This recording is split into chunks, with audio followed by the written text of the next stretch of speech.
It was the 26th of December. So I came back from Christmas and tested positive, like, oh no. The entirety of Christmas, I was just ill, like so ill. I'm pretty sure I was sneezing like every 5 minutes, and I was just trying to be like as clean as I could, trying not to get anyone ill. But I slept for most of Christmas Day, so I didn't really see my family that much. So that was fun. At first, it was pretty much like just a really bad runny nose, some sneezing, bit of a cough. And then as the days went by, I think the cough got worse like day 2 and 3. That was like when it became more continuous and chesty, and it took the life out of me. I had muscle aches for quite a few days. I had chills too, a bit of a fever, headaches too.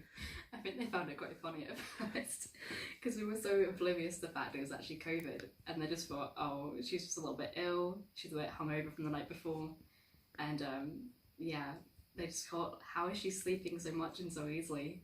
My cousin literally came into the room and was like screaming some like song in my face, and I was still just passed out. The only thing that woke me up was saying that it's gonna be food, and then they were like, of course she woke up for food. Technically, I think it was the 3rd of January because that was 10 days from symptoms. I think I stayed until the 5th though, just to be safe. So 10 days from my positive test. I don't actually remember what I did. I think my first thing was actually putting the bins out, and I was like, yes, oxygen. I was gonna go out to Delight's Fire and Ice New Year's Eve party, but I was still testing positive then, so I could not go anywhere.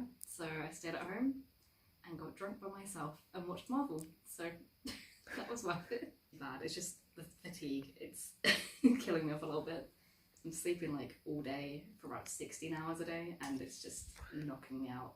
I just make sure you're entertained and that you got a good support system. I think one of the hardest things was just trying to stay social with people, because it's very easy to like kind of separate yourself from the world when you can't go anywhere. So I think making sure like people are online talking to you, and that you can actually have access to things like food shopping, because that was a struggle. But next Christmas will be much better, because no matter what presents I give people, no matter how bad they are, it'll be better than giving them COVID again.